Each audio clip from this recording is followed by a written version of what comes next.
뭐 동생이 되든지 아니면 조카가 되든지 일단은 그런 잔소리라든가 이런 소음을 일으키고 싶으면 글로 써서 보여줘가지고 충분히 기록에 남기는 것이 더 현명한 잔소리 방법이다 하는 것을 우리는 이해할 수가 있어요.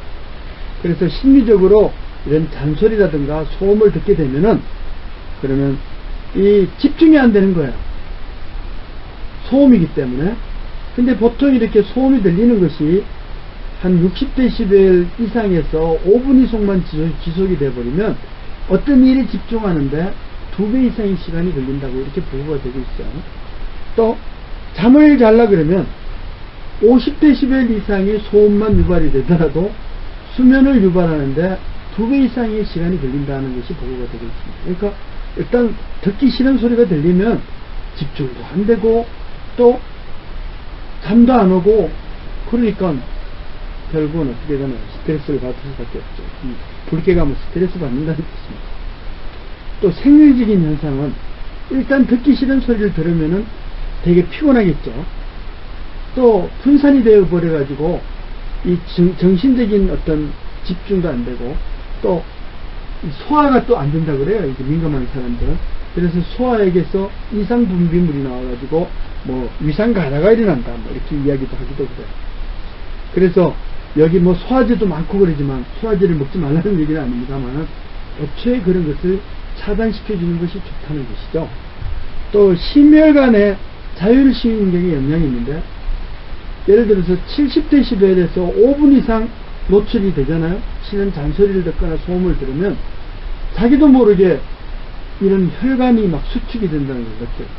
눈이 kokkokkokkok거리든지 아니면 뭐 무슨 손이 꼬떡꼬떡거리든지 한다는 걸 느끼게 된다는 거예요. 그러니까 그런 것은 대단히 조심을 해야 될 일이다.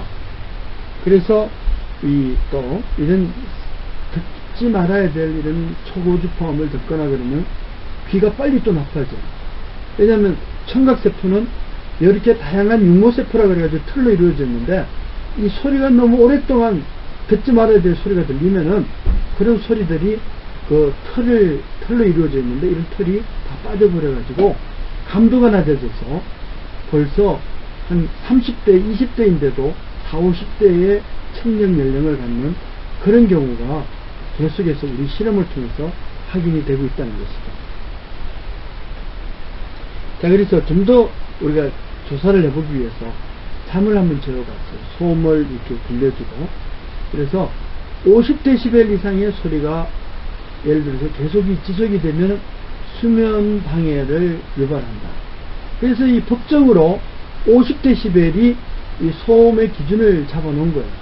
근데 이게 일상생활적인 측면에서의 소음하고 가정생활에서의 소음의 한 10dB 차이가 이제 일어났는데 여기서는 이제 수면 방해를 50dB 이상에서 조용한 방에서는 그렇지만은 이제 일상적인 생활을 할 때는 60dB 이상에서의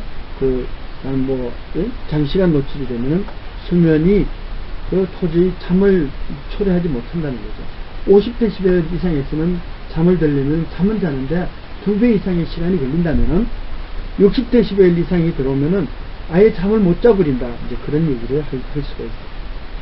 그리고 어떤 뇌파적인 것도 보면은 수면 상태에 들어가 가지고 이 뇌파가 알파파에서 세타파에서 델타파 이렇게 들어가야 되는데 전부 알파파에서 머무르고 있는 거예요.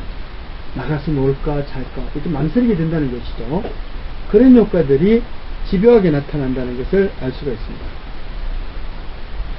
자, 환경론자들이 이제 통계적인 조사를 해놨어요. 그래서 여기 쭉 열거를 해놨어요. 소음이 들리면 어떻게 되느냐. 50dB 이상의 지속이 되면은 결국은 수면을 유발하는데 2배 이상의 시간이 걸린다. 60dB 이상에서는 수면 장애를 받게 돼서 잠을 잘 수가 없다. 70dB 이상에서는 혈관이 수축이 되기 시작한다. 80dB부터는 청각에 장애가 오기 시작한다는 거예요.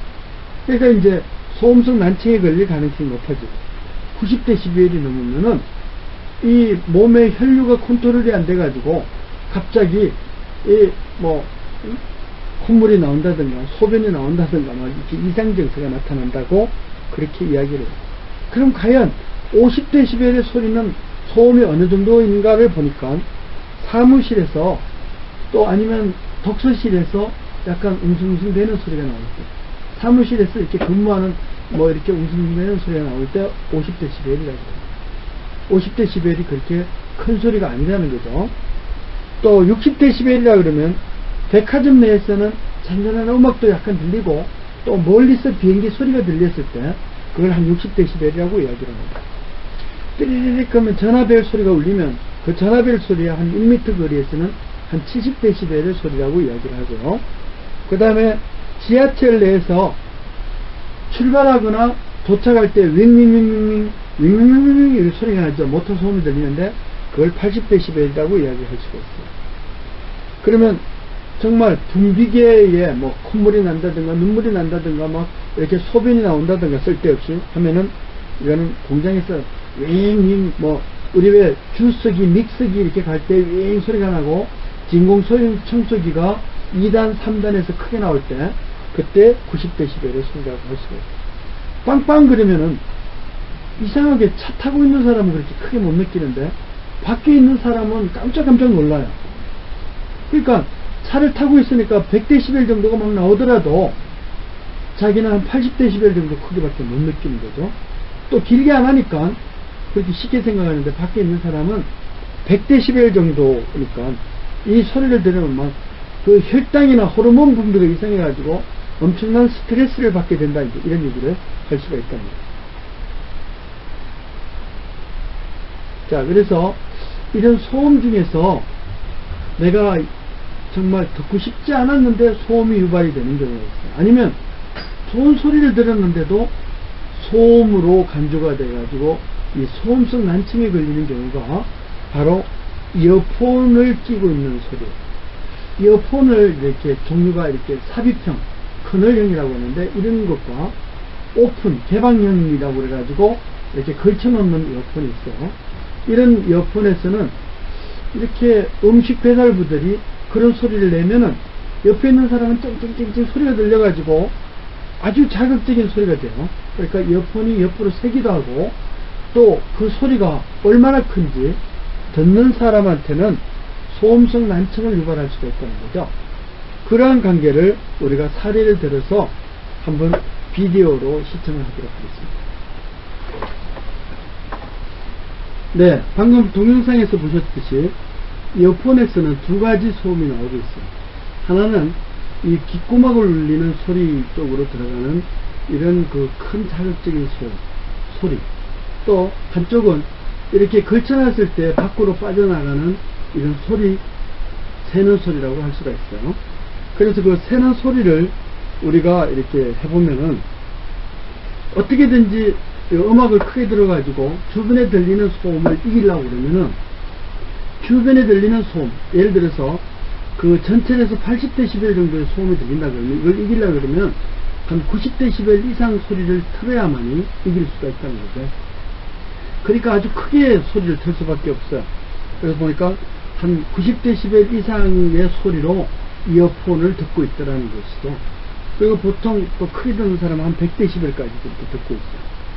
이런 소리가 계속 들리게 되면은 이제 새어나오는 소리가 있을 텐데, 이런 새어나오는 소리는 가까이에서는 좀 저음도 들리는데 한 50cm, 1m만 이렇게 떨어지게 되면은 주로 3000Hz 근방의 소리만 멀리까지 전달이 되게 되어 있어요. 왜냐하면 이어폰의 진동판이 한 3000Hz 근방의 소리를 잘 진동하게 되어 있기 때문이죠.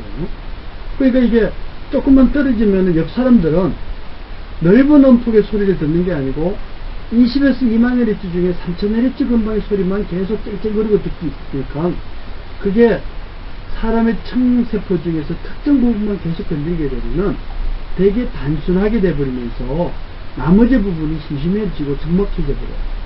그러면 청세포가 상당히 우울증이 걸릴 수가 있고 즉 좀 적막한 감을 느끼게 된다, 그런 얘기가 되죠. 그래서 이렇게 옆에 빠져나오는 새나오는 소리가 그만큼 최소가 되게 하는 것이 중요하다. 그래서 이제 하나의 특징이 되고